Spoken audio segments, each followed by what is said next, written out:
अस्सलाम वालेकुम, मैं हूं रेहान तारिक और आप देख रहे हैं दस्तक। तहरीक इंसाफ मुसलसल इंतशार की सियासत की जानिब रवा दवा है। इंतशार की इसी सियासत की बदौलत ही 2 साल कबल इसी महीने में इनकी हुकूमत का बोरिया बिस्तर गोल हो गया। लेकिन गलतियों से सीखने या समझने की बजाय इस जमात के सरकर्दा लीडर्स ने दोबारा से मज़ामत और इंतशार के रास्ते को अपनाया और पहले से भी बढ़ चढ़ कर रियासती इदारों हुकूमत पर हमले किए। उनकी इसी पॉलिसी की बदौलत आज मुल्क में हिजान और अवाम तकसीम दर तकसीम का शिकार है। हालिया कुछ दिनों में हुकूमती जमातों बशमूल इदारों की जानिब से ऐसे इशारे मिले कि वो बानी तहरीक इंसाफ को दोबारा थामने और सहारा देने के लिए तैयार हैं।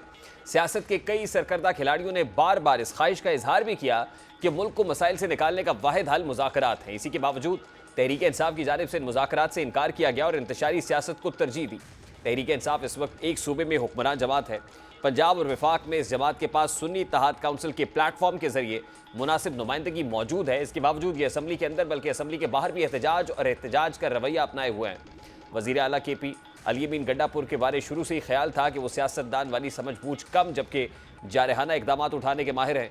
शहबाज शरीफ से मुलाकात, कोर कमांडर हाउस में पूरी काबीना के साथ अफ्तार डिनर की तकरीब में शिरकत के बाद ऐसा लगा कि शायद वो समझ बूझ से काम ले रहे हैं, लेकिन अब उन्होंने फिर से एक मुतनाज़ा बयान दाग कर उन तमाम अंदाज़ों को गलत साबित कर दिया है। उन्होंने पाकिस्तान तहरीक इंसाफ के 28वें यौम तासीस के हवाले से तकरीब से खिताब में यह धमकी दी कि अगर हमें हक ना दिया गया तो पहले हुकूमत के और फिर हुकूमत को गिराने के बाद हम इस्लामाबाद पर भी कब्जा कर लेंगे। बानी PTI को कैद में रखना किसी के बस की बात नहीं।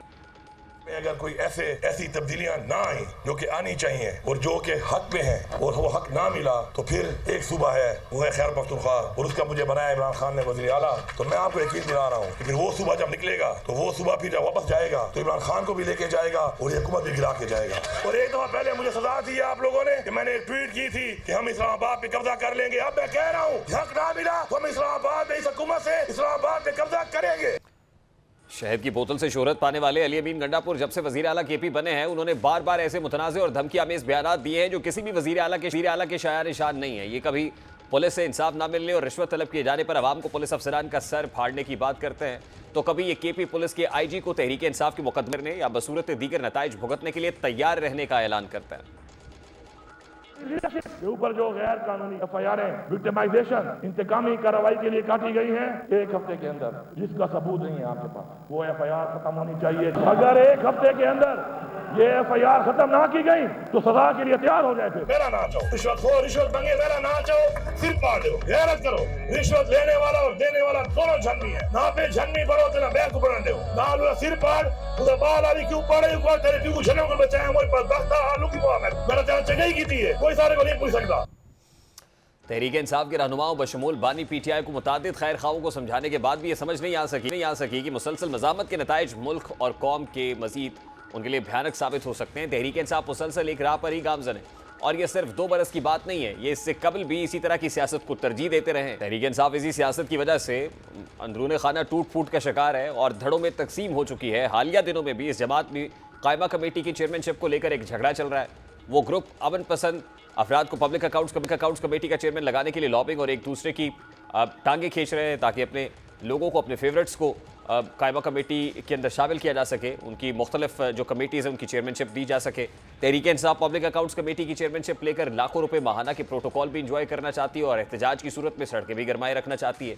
2 रोज़ से सेनेट का इजलास भी जारी और इस इजलास में भी तहरीक इंसाफ जमहूरी रवैया अपनाने की बजाय मुसलसल एहतजाजी रवैया अपनाए हुए। इस वक्त पाकिस्तान तहरीक इंसाफ के सेनेटर हुमायूं मोहम्मद साहब हमारे साथ मौजूद होंगे। सेनेटर हुमायूं मोहम्मद साहब कुछ ही देर में हमें ज्वाइन कर लेंगे, लेकिन उससे पहले सेनेट इजलास के अंदर भी कुछ ऐसी ही गर्मा गर्मी देखने को मिलती है।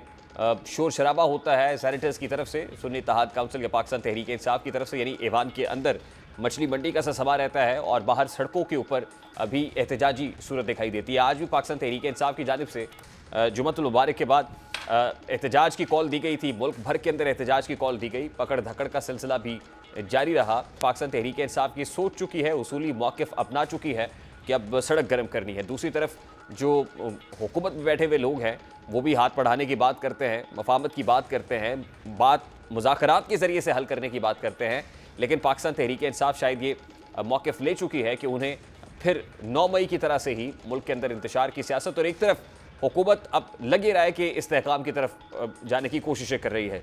सऊदी अरेबिया से इन्वेस्टमेंट्स की बात हो, सरमायाकारी की बात हो, ईरानियन प्रेसिडेंट का पाकिस्तान का दौरा हो, एशियन डेवलपमेंट बैंक का कर्ज का इजरा हो, इंटरनेशनल क्रेडिटर्स मुल्क में इन्वेस्टमेंट की बात कर रहे हों, प्राइवेटाइजेशन के अमल को लेकर आगे बढ़ रहे हों। आज भी वज़ीर आज़म शहबाज शरीफ ने काबीना इजलास से खिताब किया और उसमें मुल्क की इकॉनमी पे खासे फोकस दिखाई दिए।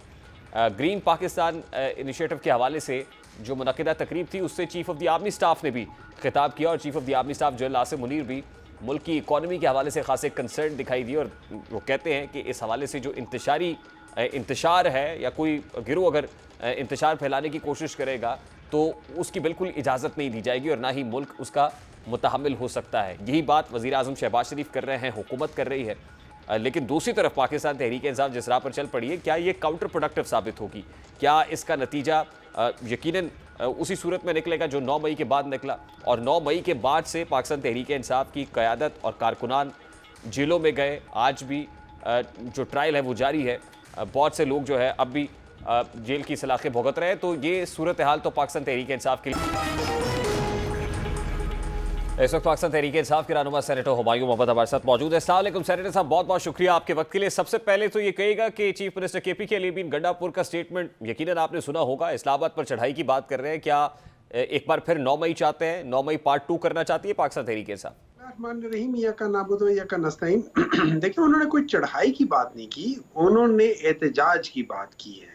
उन्होंने कहा कि हम वहां आके एहतजाज करेंगे और सर टू बी प्रिसाइज उन्होंने इस्लामाबाद पर कब्जे की बात की है sir, to be precise, quote unquote Islamabad पर कब्जा करेंगे। ठीक है, फेयर एनफ, लेकिन what he meant was not in true sense के कब्जा करेंगे।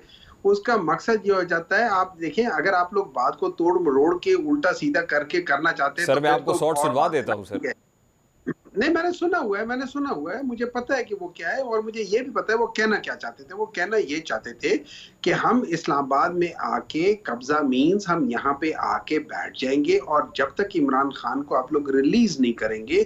और सिर्फ इमरान खान की बात नहीं है, वो सारे प्रिजनर्स जो कि देखिए जिनके ऊपर 2-3 चीजें अगर आप देखें ना, अगर आप आइन के लिहाज से देखें, इस वक्त जितनी औरतें हैं, जितनी हमारी जो पाकिस्तान तहरीक-ए-इंसाफ की औरतें जिनको पिछले तकरीबन 1 साल से जेल में रखा हुआ है, वो सारे के सारे क्वालिफाई करते हैं CRPC 4971 के तहत, उनको बेल मिल जानी चाहिए। ये वो लोग होती हैं, ये वो खवातीन होती हैं कि अगर वो किसी कत्ल के केस में भी हों तो उनको बेल मिलनी चाहिए, प्रोवाइडेड वो 3 कंडीशंस पूरी करती हैं। लेकिन सर इन केसेस को आप अदालतों में परसू कर रहे हैं ना सर, क्या अदालती सिस्टम के ऊपर, मुल्क की अदालतों पर, मुल्क के जजेस पर, निज़ाम इंसाफ पर आपको कोई तवक्को नहीं है, उनसे कोई इंसाफ की तवक्को नहीं है? सर वैसे तवक्को तो नहीं है, इसमें कोई शक नहीं है, कोई इंसाफ की तवक्को नहीं है। अगर इंसाफ की तवक्को होती तो ये याद रखें, जस्टिस मंसूर अली शाह के अपनी 2 जजमेंट्स हैं जो कि CRP 497 के तहत उन्होंने कहा हुआ है कि भाई खवातीन को, बच्चों को और बीमार लोगों को बेल मिल जानी चाहिए। अगर हमें इस बात की होता है तो फिर कम से कम ये याद रखें कि जो मिलिट्री कोर्ट्स हैं वो अगर आप देखा जाए तो वो कानून के खिलाफ हैं और उसकी बेसिक वजह ये है कि जो उन कोर्ट्स के अंदर जो लोग बैठे होते हैं वो या कर्नल होते हैं या ब्रिगेडियर होते हैं, इसके होते हैं, और वो बेसिकली एग्जीक्यूटिव के लोग होते हैं और उनको खास लोगों के लिए उन्होंने किया होता है। तो वो सेग्रीगेशन ऑफ पावर्स या जो होते ना, वैसे सेनेटर साहब, जिस आइन और कानून पे आपको भरोसा नहीं है, जिस सिस्टम के ऊपर आप यकीन नहीं रखते, उसी सिस्टम में रहते हुए आपकी केपी गवर्नमेंट है, तो केपी गवर्नमेंट में फिर आप क्यों बैठे हुए? मेरा बड़ा सादा सा सवाल है, ये उसी आइन और कानून के तहत हुकूमत बनी है ना। मुझे एक बात बताएं, आज से ठीक 1 साल पहले जब आइन और कानून की जब हम बात करते थे, उसके लिहाज से पंजाब और केपी में विद इन 90 डेज इलेक्शंस हो जाने चाहिए थे। क्या वो हुए? नहीं हुए ना। अच्छा, उसके बाद फिर मुझे एक बात बताइए कि उसके ऊपर किसी कोर्ट ने कोई डिसीजन लिया कि यार ये तो आप गैर आईनी काम कर रही है? जी, उमर अता बदियाल साहब की कोर्ट का डिसीजन था ना सर। उन्होंने तो कहा था इलेक्शंस कराओ ना, उन्होंने तो आपको टाइम भी दे दिया था कि इलेक्शंस कराओ, लेकिन उसके बाद आपकी हुकूमतों ने मैं यही तो कह रहा हूं सर कि अगर आइन और कानून नहीं है तो फिर इसी आइन और कानून के तहत ही तो हुकूमत बनी है ना केपी की। तो केपी की हुकूमत भी गैर आईनी और गैर कानूनी है। नहीं, देखिए, hold on, let's put like this, आइन और कानून जो है ना वो गैर कानूनी नहीं है, ठीक है, आइन और कानून ठीक है, उसके ऊपर जो लोग अमल दरामद नहीं कर रहे वो गैर आईनी काम कर रहे। सर ये तो फिर ऐसे ही हुआ ना कि मीठा मीठा हप और कड़वा कड़वा थू। नहीं, मीठा मीठा हप और कड़वा कड़वा थू नहीं, आप गलत बात कर रहे हैं। मैं आपको दोबारा करेक्ट करना कोशिश कर रहा हूं। इस तरह यह है कि पाकिस्तान में आइन और कानून के लिहाज से बात चीजें होनी चाहिए। ये इलेक्शंस जो है आइन और कानून के लिहाज से हुई हैं, लेकिन इनके रिजल्ट्स के अंदर जिस तरीके से इलेक्शन कमीशन ने मैनिपुलेट किया है वो गलत है। अब इसका यह मतलब नहीं है कि आइन और कानून गलत है।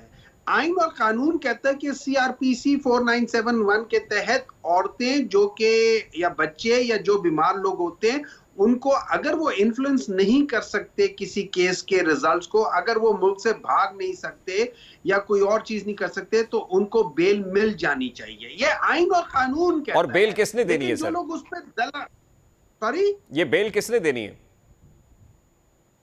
हुकूमत वक्त ने। हुकूमत बेल देती है या अदालत बेल देती है?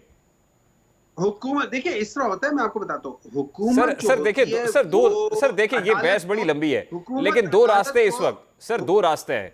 एक रास्ता ये है कि आप इस्लामाबाद पर कब्जा करें, चढ़ाई करें, और माजी में भी मतलब 126 रोज का धरना हो, वजीर आजम को गिरेबान से पकड़ के वजीर आजम हाउस से निकालने के नारे हों, दावे हों, जलाओ घिराओ पूरे मुल्क में आग लगा दो की बात हो। एक तरफ तो ये है, 9 मई भी होके देख लिया।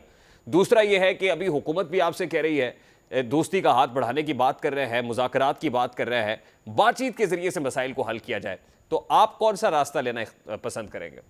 देखिए, लेट्स पुट लाइक दिस, जो बातचीत का रास्ता है वो अफजल रास्ता है, लेकिन एक बहुत बड़ा लेकिन है। लेकिन ये है कि जिनके साथ हम हाथ मिला रहे हैं, हमें पता है कि ये एक हाथ से हाथ मिलाते हैं, दूसरे हाथ से इनके हाथ में खंजर होता है। ये बेसिकली क्या वो बगल में छुरी और मुंह में राम राम वाले लोग हैं। ठीक है, मैं यही बताना चाह रहा हूं, अगर ये वाकई, और आज सेनेट में भी मैंने कहा है, अगर ये वाकई ऑनेस्टली एक चीज को आगे करना चाहते हैं तो इनके कोर्ट में बॉल है, वो एक जिसको हम कहते हैं कॉन्फिडेंस बिल्डिंग मेजर, उस लिहाज से ये 2-3 चीजें कर ले। एक, ये जो इनके अटॉर्नी जनरल हैं या जो हुकूमत की जो क्या कह सकते हैं उसे, लॉ वाले लोग हैं, वो जुडिशरी में लिखे कि भाई इन लोगों को बेल के लिए हम प्रोड्यूस करना चाह रहे हैं और इनको बेल मिल जानी चाहिए। ये लोग क्या करते हैं, ये उसको एमपीओ के तहत दोबारा अंदर कर लेते हैं, वो चीज ना करें। नंबर 2, ये जितने भी केसेस हैं जो इमरान खान के खिलाफ हैं, वो सारे के सारे आपको पता है पॉलिटिकल केसेस हैं। उन पॉलिटिकल केसेस को मैं ये नहीं कहता कि खत्म करो, वो अपनी मौत आप मरेंगे, लेकिन इमरान खान को और बुशरा बीबी को बेल मिलनी चाहिए। उनको बेल इसलिए मिलनी चाहिए कि उनके साथ जो हो रहा है वो, तो सर ये बेल तो अदालत ने देनी है ना, ये बेल तो साइफर केस के अंदर अदालत लगी हुई है, नैब कोर्ट के जज बैठते हैं। देखिए एक चीज जो हुकूमत कर सकती थी सर, जो हुकूमत कर सकती थी, हुकूमत कहती हमने किया है कि आपके लोगों के नाम ईसीएल से निकाल दिए हैं। Isn't it a flexibility for you? एक मिनट ठहर जाए, मुझे एक बात बताएं, मियां नवाज शरीफ कन्विक्टेड थे कि नहीं थे? हुमायूं मोहम्मद साहब हमारे साथ मौजूद थे, बहुत बहुत शुक्रिया। पाकिस्तान मुस्लिम लीग नून के कायद मियां नवाज शरीफ की हिदायत पर आज पार्टी की तंजीमी काउंसिल का इजलास हुआ, जिसमें पार्टी सदारत मियां शहबाज शरीफ से लेके मियां नवाज शरीफ को मुंतकिल करने की करारदाद मंजूर कर ली गई है। इस बारे में राना सनाउल्लाह खान जो पंजाब के सदर हैं, उन्होंने एक प्रेस कॉन्फ्रेंस में ऐलान किया और उनके साथ जावी मौजूद थे। वो क्या कह रहे थे, उसकी एक झलक आपके सामने रखता हूँ। साहब जो पाकिस्तान मुस्लिम लीग नून के कायद हैं, जबर की रुकावटें थी वो दूर हो चुकी हैं। आज पाकिस्तान मुस्लिम लीग पंजाब की ये ख्वाहिश है और उन्होंने उनसे ये रिक्वेस्ट की है कि वो दोबारा पाकिस्तान मुस्लिम लीग नून की सदारत का मनसब जो है वो। अब पाकिस्तान मुस्लिम लीग नून के खास तौर पे वो कायदीन इस प्रेस कॉन्फ्रेंस में दिखाई दिए, उसमें जावेद लतीफ़ हों, खुर्रम दस्तगीर हों या खुद राना सनाउल्लाह हों, जो आम इंतखाबात 2024 में अपनी नशिस्तें जीतने में कामयाब नहीं हुई। और एक तासुर ये मौजूद है कि पाकिस्तान मुस्लिम लीग नून की नवाज कैंप की टीम को हरवाया गया और एक रिजेंटमेंट वहाँ पाई जाती है। क्या उसी रिजेंटमेंट का नतीजा है कि अब नए खतूत पर पार्टी ने खुद को इस्तवार करने का फैसला किया है, और क्या मियां नवाज शरीफ की क़यादत में पार्टी एक बार फिर अंगड़ाई ले रही है? तंजीमी सतह पर पार्टी को दोबारा से फ़ाल किया जाएगा, दोबारा वर्कर्स के पास, सपोर्टर्स के पास जाने का फ़ैसला किया गया है। क्या होने क्या जा रहा है पाकिस्तान मुस्लिम लीग नून में, इस उखाड़ पिछाड़ का मकसद क्या है? इख्तियार वली खान साहब पाकिस्तान मुस्लिम लीग नून के रहनुमा हमारे साथ मौजूद करते हैं। इख्तियार वली साहब अस्सलाम वालेकुम, बहुत बहुत शुक्रिया आपके वक्त के लिए। सबसे पहले तो आज क्योंकि पार्टी सदारत शहबाज शरीफ से लेके नवाज शरीफ को मुंतकिल करने की करारदाद तंजीमी काउंसिल इजलास में मंजूर कर ली गई है, तो मेरा बड़ा बुनियादी सवाल यह है कि क्या शहबाज शरीफ साहब इफेक्टिवली बतौर प्रेसिडेंट अपनी खिदमात सर अंजाम नहीं दे सके, इनफेक्टिव थे, तभी सदारत वापस नवाज शरीफ साहब को देने का फैसला हुआ? Thank you very much. देखिए, मैं आपको थोड़ा सा बैकग्राउंड में लेके जाऊंगा। जब 2017 में मियां नवाज शरीफ साहब को डिस्क्वालीफाई कर दिया गया था, फिर ये जो वो पानामा बेंच था और उन्होंने यहाँ तक फैसले सुना दिए कि मियां नवाज शरीफ साहब अपनी क़ियादत भी पार्टी की नहीं कर सकेंगे, सदर भी नहीं रहेंगे, वजीर आजम भी नहीं बनेंगे, वजीर भी नहीं, कुछ भी नहीं रहेंगे। तो उस वक्त फिर पाकिस्तान मुस्लिम लीग नून ने अपना एक इजलास जनरल काउंसिल का तलब किया और उसमें ये फैसला हुआ कि पार्टी की क़ियादत जो मरकजी सदारत है वो शहबाज शरीफ साहब के उनके हवाले की जाए और उनको पार्टी के सदर बनाया गया। जिस दिन शहबाज शरीफ ने, मतलब ये आप अभी बात कर रहे थे ना कि नवाज शरीफ का कैंप कुछ और है, शहबाज शरीफ का कैंप कुछ और है, इस तरह नहीं है। उस वक्त मुझे वो दिन आज भी याद है जब शहबाज शरीफ साहब को पार्टी ने मरकजी सदर मुंतखब किया। उस दिन अपनी ओत में उन्होंने ये बात कही थी कि पार्टी की सदारत, पार्टी की क़ियादत मेरे पास मुस्लिम लीग नून के वर्करों की और मियां नवाज शरीफ की अमानत है। जिस दिन मियां नवाज शरीफ वापस उनसे ये आर्जी कदगने और जो उन पे लगाई गई ये वो है ताजीरें हैं, मैं इख्तियार वली साहब ये पूछ रहा हूँ ना कि ये ओहदा अब वापस लेने का जो फैसला है वो क्यों किया गया? ठीक है, उन्होंने कहा था, बिल्कुल मुझे याद है कि नवाज शरीफ साहब को ये अमानत में वापस सौंप दूंगा। ये जो अमानत वापस सौंपी जा रही है सर, इसका बुनियादी मकसद at this point in time क्या है? ये शिफ्ट क्यों आ रहा है? नहीं, मैं उसमें भी आपको तारीख का एक हवाला दे देता हूँ। जब मियां नवाज शरीफ साहब इस पार्टी के वजीर आजम भी थे और सदर भी थे, उस वक्त भी 1997 का दौर आप उठा के देख लें और उसके बाद फिर आप देख लें 2013 वाला जो दौर था, उसमें भी पार्टी ओहदों को और सरकारी हुकूमती ओहदों को मियां नवाज शरीफ ने हमेशा कोशिश की है कि इसको अलग अलग रखा जाए, क्योंकि पार्टी का काम जो है, जो बंदा हुकूमती काम में लग जाता है उससे पार्टी का काम फिर पीछे रह जाता है। और मुस्लिम लीग नून का वर्कर वाकई में एक अच्छा वर्कर है जो खामोशी से तो बैठ जाता है लेकिन वो पार्टी नहीं छोड़ता। उन कारकुनों की सुनी गई है कि पार्टी मामलात, तंजीमी उमूर ये सब चलते रहे। उधर एक एंड पे आप हुकूमती उमूर चलाएंगे, दूसरे एंड पर आप पार्टी उमूर चलाएंगे। क्या पार्टी कारकुनान और पार्टी रहनुमाओं में भी ये सोच पाई जाती थी कि नवाज शरीफ साहब को तंजीमी सतह के ऊपर एक्टिव होना चाहिए? लोग ये चाहते थे कि नवाज शरीफ साहब के पास पार्टी सदारत हो, ये तासुर दुरुस्त है? बिल्कुल, वो मकबूल लीडर हैं। इस मुस्लिम लीग नून का बहैसियत सियासी जमात, जिस तरह उसके नाम से वाज़ेह है, पाकिस्तान मुस्लिम लीग नून, ये एक नून जो है ये ब्रांड है। नवाज शरीफ हमारा ब्रांड है। हमने जितने इलेक्शन लड़े और अभी 2024 में भी हमें जितने वोट मिले हैं, जितनी हमारी हुकूमत बनी है फेडरल में, पंजाब में या कहीं पे हम इत्तेहादी हैं, ये सारी नवाज शरीफ साहब की मरहूम मेहनत। पाकिस्तान को तो इख्तियार वली साहब नवाज नहीं मिल सका, पाकिस्तान को तो नवाज नहीं मिल सका, आज आपने नून को नवाजने का फैसला कर लिया है। नहीं, नून को क्या नवाज रहे हैं? पार्टी का ओहदा लेना तो मेरे ख्याल में ये मियां नवाज शरीफ, हम उनसे ये रिक्वेस्ट कर रहे हैं कि वो जिम्मेदारी संभाल लें और वो भले हम चाहते हैं कि उन पे हम ज्यादा बोझ ना डालें, लेकिन इस वक्त पार्टी को उठाने में, मजबूत बनाने में, मुतारिक करने में मियां नवाज शरीफ जैसा किरदार कोई और अदा कर ही नहीं सकता। ये बात तय है। तो क्या पार्टी को नया बयानिया क्राफ्ट करने जा रही है? कोई आपको नया बयानिया देखेंगे हम पाकिस्तान मुस्लिम लीग नून की तरफ से?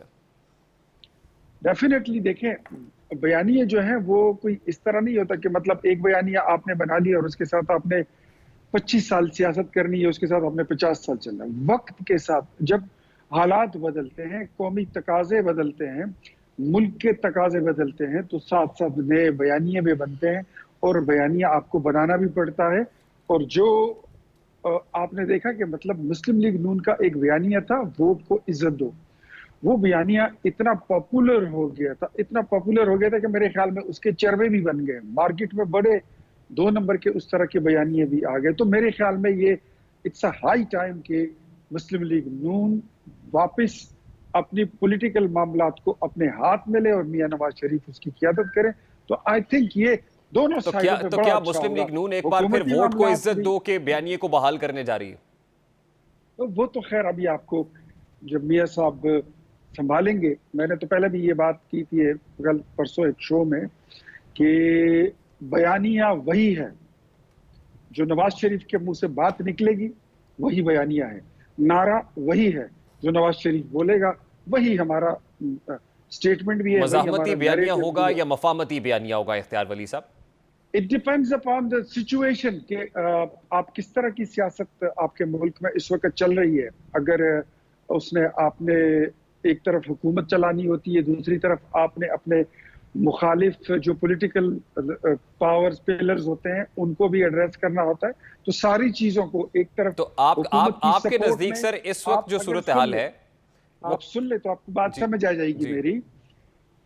हम इस वक्त हुकूमत में भी हैं और हम पॉलिटिकल पार्टी भी हैं, लार्जेस्ट पार्टी भी हैं।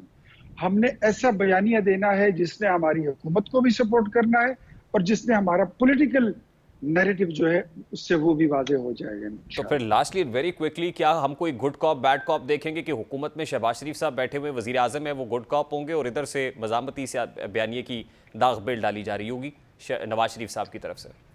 हमारी सफ़ों में कोई बैड कॉप नहीं है, we all are good cop. और हम वतन परस्त हैं, हम पाकिस्तान परस्त हैं, हम मिट्टी परस्त हैं। हमारा जो भी कॉप होगा वो मिट्टी परस्त होगा, वतन परस्त होगा, इसके अलावा कोई नहीं। इस वक्त के हालात किस बयानिए के मुतकाजी हैं, मज़ाहमती बयानिए के या मफामती बयानिए के? इस वक्त सबसे पहले जो है तो जो इस वक्त मेरे ख्याल में मैं समझता हूँ वो तो खैर बयानिया वो होगा जो हाई लेवल पर पार्टी का लीडर डिसाइड करेगा, वही होगा। लेकिन अगर आप मुझसे मेरी राय पूछते हैं तो मेरी राय ज़ाती तौर पर यह है कि इस वक्त जो एंटी नैरेटिव्स बनाए गए हैं, जो मनफी बयानिए गढ़े गए हैं, जो काफ़ी वो उसके रूट्स गहरे होते जा रहे हैं, जिन्होंने एक जहरीली मवाद आप चारों सूबों में फैला दिया है। सबसे पहले तो उन बयानियों को काउंटर करने के लिए आपको एक बयानिया चाहिए, उसके बाद फिर आपको दूसरा बयानिया देना होगा। बहुत बहुत शुक्रिया। तो मेरे ख्याल में ये ज्यादा बहुत शुक्रिया इख्तियार वली खान साहब आपके वक्त के लिए। फ़लस्तीन में कत्ल होते बच्चों, औरतों, जवानों, बुजुर्गों की तस्वीर और बच जाने वालों की आहें आलमी ज़मीर पर मुसलसल दस्तक दे रही हैं। लेकिन मज़म्मत, अफसोस और ताज़ियत के सब अल्फाज इजहार के सब तरीके मानीक हो रहे हैं। इस वक्त फ़लस्तीन में अलमिया जन्म ले चुका है और तारीख में ये बदतरीन फस्तायत के तौर पर दर्ज हो रहा है। नजर आने वाले मनाजिर दिल दहला देने वाले हैं। सोशल मीडिया प्लेटफॉर्म फ़लस्तीनी बच्चों और औरतों की दिलखराश तस्वीरों और चीखों से भरे पड़े हैं। इस वक्त दुनिया फ़लस्तीनियों के लिए महज एक जेल है और महज़ब दुनिया की बात महज एक मजाक बन चुका है। लेकिन इसके बावजूद आलमी ज़मीर जागने का नाम नहीं ले रहा है। फ़लस्तीन में बसने वालों पर तो जानवरों से बदतर सलूक किया गया, लेकिन पूरी दुनिया के लोगों और खुसूसन नौजवानों को तो जानवरों की तरह नहीं हाका जा सकता। ये नौजवान नस्ल अब पूरे यूरोप में सबको जगा रही है। इनकी पॉलिसीज़ पर ढके छुपे नहीं बल्कि खुला अंदाज में तनकीद कर रही है। जो बाइडन हो, नेतन्याहू हो, ऋषि सुनाक या फिर जस्टिन ट्रूडो हो, ये अपने अपने मुल्क के वज़ीर आज़म और सदूर को शर्म दिलाने की अपनी सी कोशिशें करते दिखाई देते हैं। इस वक्त अमेरिका और कनाडा की 40 यूनिवर्सिटीज़ और तालीमी इदारों में तलबा फ़लस्तीनियों के हक़ में एहतजाज करते हुए कैंप्स लगाए हुए हैं। इन यूनिवर्सिटीज़ में Columbia, Harvard, USC, Texas university समेत मुख्तलिफ यूनिवर्सिटीज़ में एहतजाजी मुजाहरे किए जा रहे हैं। अमरीकी दारुल हुकूमत में वाक़ जॉर्ज वाशिंगटन यूनिवर्सिटी के तलबा ने यूनिवर्सिटी के अंदर शदीद मुजाहरा किया है। तलबा की जानिब से यूनिवर्सिटी के अंदर एहतजाजी कैंप लगाए गए हैं। यहाँ भी इस एहतजाज को रोकने की कोशिश की जा रही है, बाज रखने की कोशिश है। USC में पुलिस ने मुजाहिरीन पर लाठी चार्ज किया। टेक्सास यूनिवर्सिटी में भी एक सहाफ़ी समेत दर्जनों मुजाहिरीन को हिरासत में लिया गया। हार्वर्ड में फ़लस्तीन के हक़ में मुजाहरे पर यूनिवर्सिटी की जानिब से सख्त कार्रवाई की धमकी दी गई। लॉस एंजलिस की यूनिवर्सिटी ऑफ सदर्न कैलिफोर्निया फ़लस्तीन के हक़ में वहाँ मुजाहरा किया गया। न्यूयॉर्क की कोलंबिया यूनिवर्सिटी में मुखालिफ एहतजाज पर गिरफ्तारियाँ। दूसरी जानिब इसराइली वज़ीर आज़म नेतन्याहू अमरीकी तलबा के मुजाहरों पर आपे से बाहर हो गए हैं। नेतन्याहू ने अमरीकी तलबा के मुजाहरों को यहूद दुश्मनी का नाम दिया है। द गार्डियन के मुताबिक सहूनी वज़ीर आज़म नेतन्याहू ने अमेरिका की यूनिवर्सिटीज़ में फ़लस्तीनियों के हक़ में मुजाहिरों की उनको खौफनाक करार देते हुए इसकी शदीद मजम्मत की और कहा है कि इन मुजाहिरों को रोकना होगा। उन्होंने तलबा को यहूद दुश्मन भी करार दिया है। नेतन्याहू ने एक बयान में कहा कि अमेरिका के कॉलेज कैंपसेस में जो कुछ हो रहा है वो हौलनाक है। सेहूनी वज़ीर आज़म ने दावा किया कि यहूदी मुखालिफ हुजूम ने मारूफ यूनिवर्सिटीज़ पर कब्जा कर लिया है। हमारे हाँ से भी बहुत से ज़ाहिर है, जब आलमी दुनिया के अंदर स्टूडेंट्स निकल कर एहतजाज कर रहे हैं तो ऐसे में हमें ये गुमान ज़रूर होता है कि हमारी हुकूमत या अरबाब इख्तियार क्या कर रहे हैं। क्या इसराइल की और सेहूनी ताकतों की इन मज़मूम जो कोशिशें हैं उनके ख़िलाफ़ कोई आवाज़ या कोई सदाए हक बुलंद हो रही है या नहीं हो रही? अभी इसका इंतज़ार किया जा रहा था कि एक ठंडी हवा का झोंका ज़रूर महसूस हुआ है जब हमने अपने वज़ीर दिफ़ा ख्वाजा आसिफ को जब सदर पाकिस्तान पहुंचे हैं और अमेरिका की तरफ से कुछ सैंक्शंस लगाने की बात हुई तो इसराइल के अंदर अमेरिका जो कुछ कर रहा है, उन्होंने कहा कि अमेरिका सबसे पहले तो इसराइल पे सैंक्शंस लगाए। पहले यकूम अप्रैल और इसके बाद 15 अप्रैल को मुल्क में पेट्रोलियम मसनूआत की कीमतों में इजाफे के बाद यकूम मई से उम्मीद है कि पेट्रोलियम मसनूआत में किसी हद तक कीमतों में कमी वाक़ई होगी, क्योंकि पाकिस्तान में भी तेल की कीमतों का तयन आलमी मंडी के हिसाब से किया जाता है और गुज़श्ता कुछ रोज़ से आलमी मंडी में तेल की कीमतों में कमी वाक़ई हो रही है। आलमी मार्केट में पेट्रोल $1.86 सस्ता होकर $107.16 फ़ी बैरल, डीजल $4.30 कमी के बाद $104.76 फ़ी बैरल पर आ गया और आलमी मार्केट की कीमतों को मद्देनजर रखते हुए पाकिस्तान में पेट्रोलियम मसनूआत की कीमतों में 5 से 7 रुपये तक कमी हो सकती है। हाई स्पीड डीजल की कीमत में $7.37 फ़ी लीटर कमी की तवक्को है। मिट्टी के तेल की कीमत में $8.03 और लाइट डीजल ऑयल की कीमत में $5.37 फ़ी लीटर कमी हो सकती है। कीमत में कमी की सूरत में पेट्रोल की कीमत $293.94 यानी $293.94 की बजाय $287 फ़ी लीटर होने का इम्कान है, जबकि हाई स्पीड डीजल की नई कीमत $290.38 फ़ी लीटर से कम होकर $283 फ़ी लीटर होने की तवक्को है। दूसरी जानिब वर्ल्ड बैंक इस हवाले से कुछ और अंदाजे लगा रहा है। वर्ल्ड बैंक ने इस खदशे का इजहार किया है कि में हालात मजीद ख़राब हुए तो आलमी मार्केट में तेल की कीमत $100 फ़ी बैरल से भी बढ़ सकती है। प्रोग्राम का वक्त अपने इख्तिताम को पहुंचा है। आपसे मुलाकात होगी इंशाअल्लाह अगले हफ्ते। अपना रखिए ख्याल। अल्लाह हाफ़िज़।